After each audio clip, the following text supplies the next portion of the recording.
This is the 6th time I'm filming this intro and I'm kind of going insane. Hello, everyone. Somebody like messed with my chair. Now it's so freaking bouncy and it's kind of scary because every time I'm stretching like this, I feel like I'm falling over in the back. But whatever.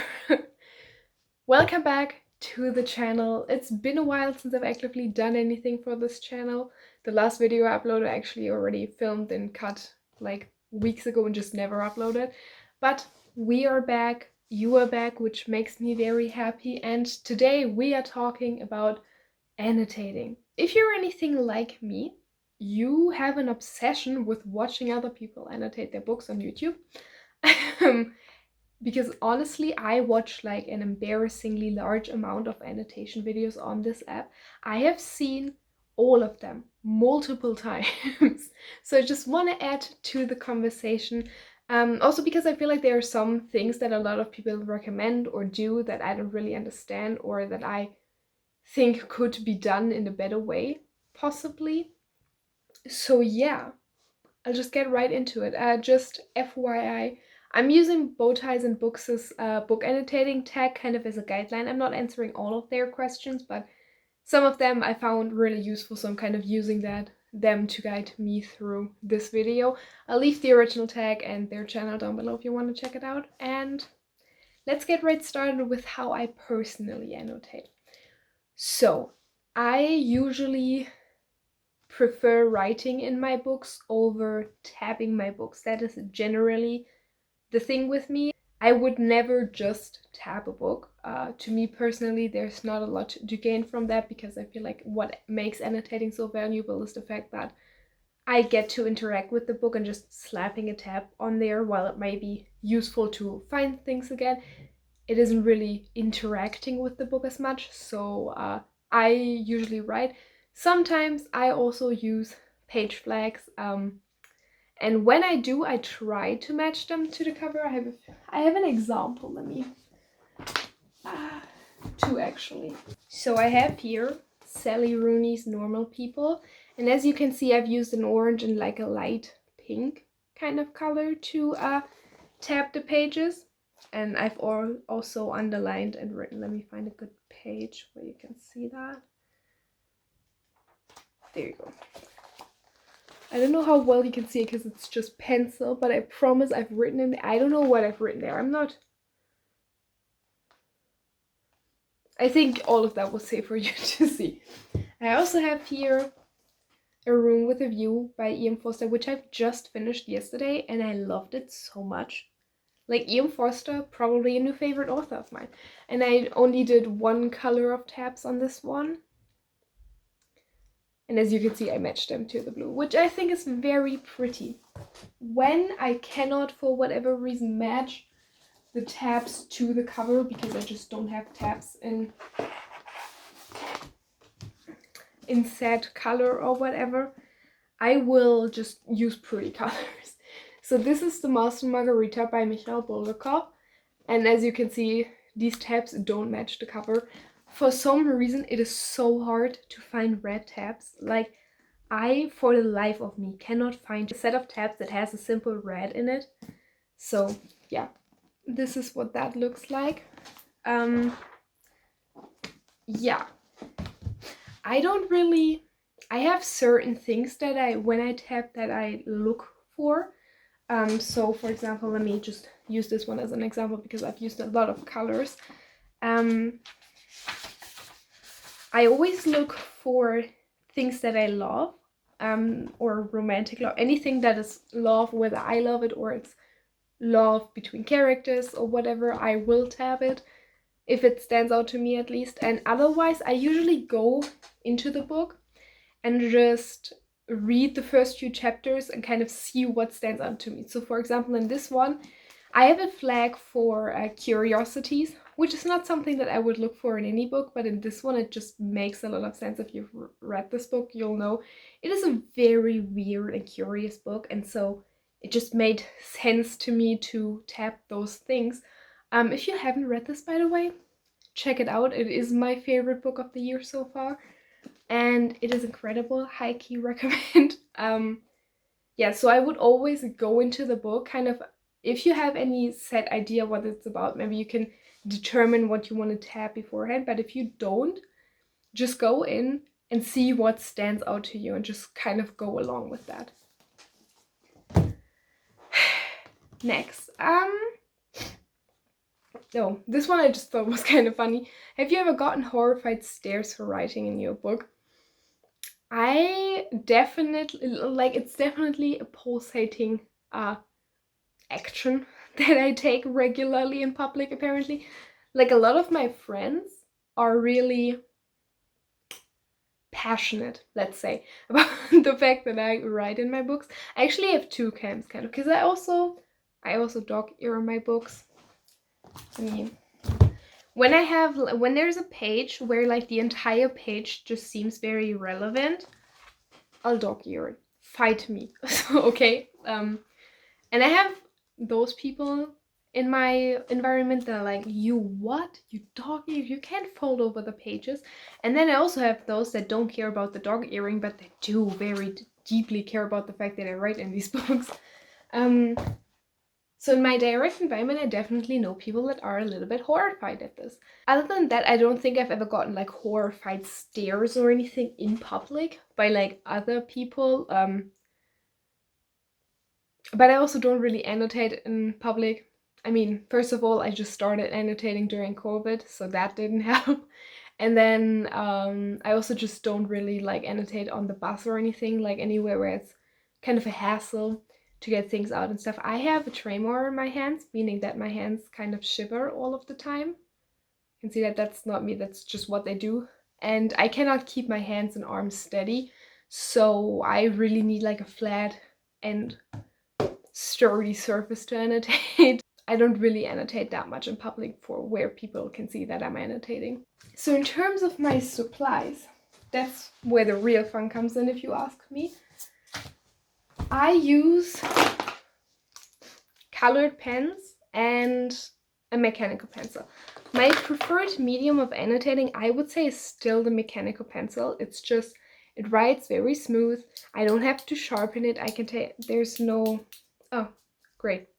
There's no, there you go. I don't know, okay. It writes very smoothly. It has this clip thingy that I can attach to books so I can take them somewhere. I don't have to sharpen it. I think it's the perfect thing, and it's also great because I can erase stuff. If I ever want to get rid of an annotated book, I can just erase whatever I wrote, and for that reason I think a mechanical pencil is the way to go, especially if you're a beginner. And then, because I'm slightly obsessed, I also really love writing with the Sarasa pens. These are the zebra ones. This is the vintage collection, so they are kind of dark. I also have a green one, but I don't know where it is. So the colors are kind of more dark and stuff, which I think looks really cool. I used the green one on A Room with a View. Let me find a page.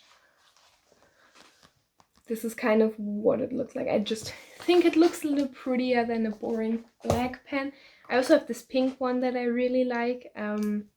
These are in 05. I would actually recommend, if you can find them, to use an 04 or even smaller, because it just looks neater. It is easier to write with. But they are a little bit harder to come by, at least where I live, and at least like from the Sarasa brand. I used to have one in 04 and it ran out like right at the beginning of this book. So the beginning is actually annotated in another color. And then I ran out and I had to switch, which was very sad because, again, I do like writing with the smaller tips more because my handwriting is also quite small. Obviously, when writing in a book, you want to write quite small. So yeah, if you can find smaller tips, I would highly recommend. Another thing that the tag is asking for, but also something that I feel like is kind of worth addressing, is regretting to annotate. And that has definitely happened to me multiple times, especially when I'm annotating with pen, because while I do think it's my book and I can do whatever I want with it, I sometimes don't consider that a certain book might not be my book forever. So for example, I have Jane Eyre. by Charlotte Bronte, and I have wanted to get another copy of this for ages because honestly I just think this one's really ugly. I don't know, I've gotten it into my head that I really want to collect the Penguin English Library, and I do, but especially from like the older designs, there are a lot of very ugly covers in this edition, and I feel like I was kind of blind to that for a very long time. Yeah, I wanted to get a new copy of Jane Eyre, but I don't really want to like throw away this one. But I have written in kind of in a purple, I don't know if you can see that, in a purple gel pen. And so now I don't really want to get rid of it because I can't erase that and I don't want to throw it into the trash.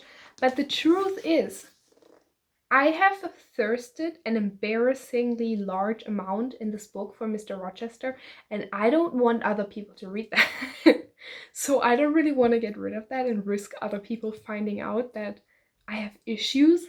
I also don't want to throw it out because it's a perfectly good book. And just because I want a prettier cover doesn't seem like a good reason to trash this one. So yeah, this is definitely one I regret annotating, at least the way I did. I wish I had done it in pencil, because then I could just erase it and move on with my life, but I can't, because I used a pen. Obviously, I do have my reasons for annotating, and I've heard this very well put recently. I don't know, I don't remember where I heard this, where I read this, but I thought it just felt so genuine to how I feel about annotating.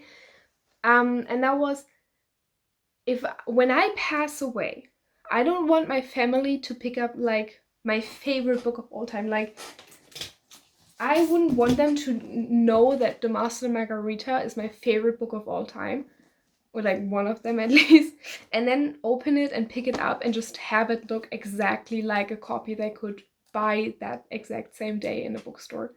You know, like, I don't want them to look at a book that might as well have just come in from Amazon. You know what I mean?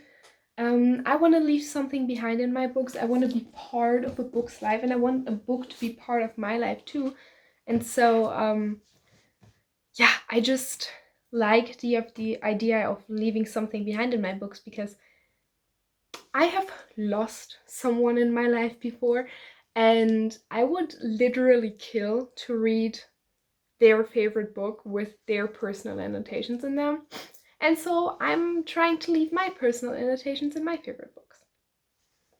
And I think you should too, to be honest. That being said, I don't annotate every book that I read. For example, books that I just read for the pure entertainment of it. Like, I'm currently reading A Caribbean Mystery by Agatha Christie.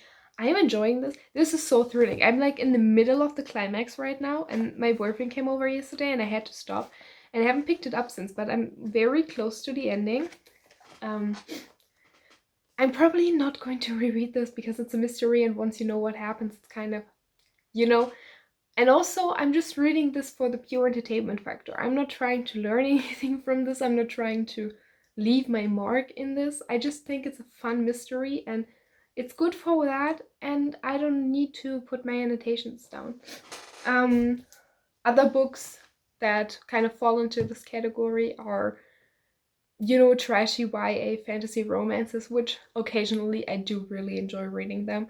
But it's not something that I feel like I'm going to reread. It's not something that I'm going to fall absolutely in love with. So I don't need to annotate it, because annotating is a lot of time and effort spent. And when I'm putting that much time and effort into a book, I do want to make sure that it's worth it. And in my opinion, some books just aren't, at least to me personally. So if you're wondering what's on my sweater, it says No Bra Club, because I think it's kind of peeking out the entire time, but you can't really see it, and I don't want to leave anyone frustrated. Now, that is how I annotate. However, there are people that don't annotate this way, or that don't annotate at all, and you might be one of them. And I just want to give you some tips on how I would start with annotating, things that I would not listen to when it comes to annotating that I've seen in a lot of other people's videos. My first tip, if you have never annotated a book, is get a used copy of it. Maybe get one that already has a little bit of pencil scribbling in them, because that will definitely take away the scary factor to it. Because if you buy a new book and it costs you like 20 euros or something, books are expensive at the moment in Germany. If you spend 20 euros on a new book, you might feel a lot more hesitant to write in said book than you would on, let's say, an already beaten up €2 copy of that same book.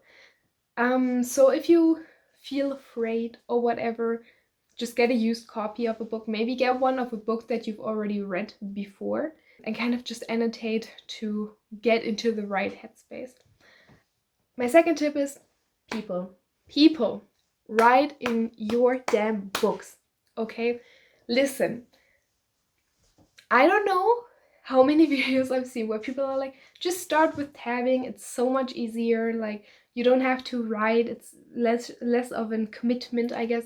But listen, tabbing your books is a lot more effort put in, and it's a lot more complicated and honestly overwhelming. Writing in your books, once you've kind of gotten over that first hurdle in your mind, it just becomes very easy. It is a lot easier to underline something and then write LOL next to it than it is to think, okay, that's funny, I want to put a tab on that. Which color was funny again? Wait, let me check. You go to the front of the book where you've written your key down, as you should. You should always write your key down. Oh, that was yellow. Okay, let me get a yellow tab. Okay, let me stick it in, but make sure that it's straight and that it sticks out just as far as every...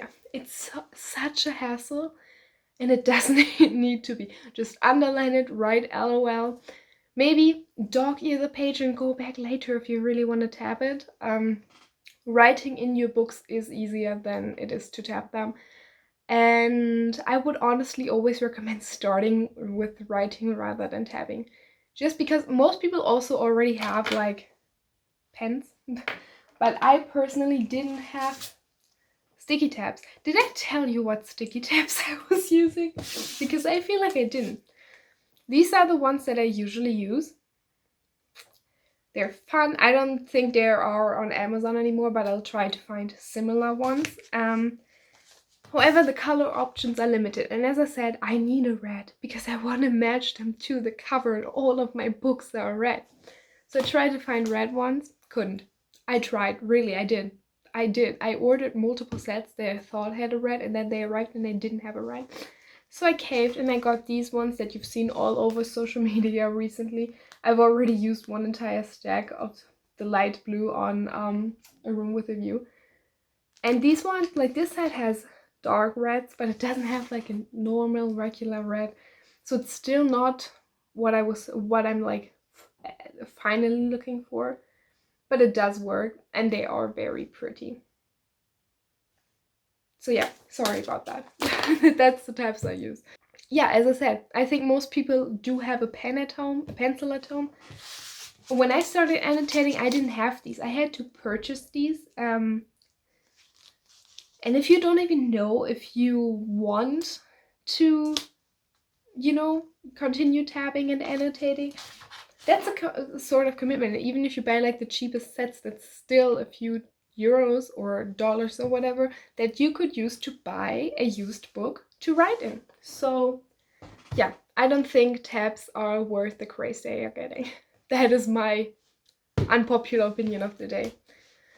This one I already touched on. Always, people, always write your color system in the book.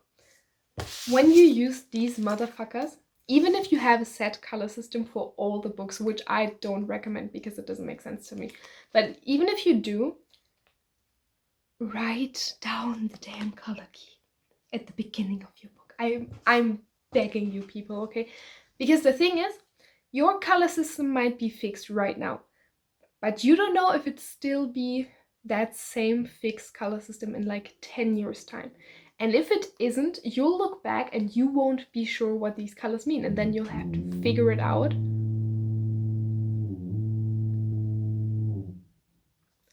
And then you'll have to figure that out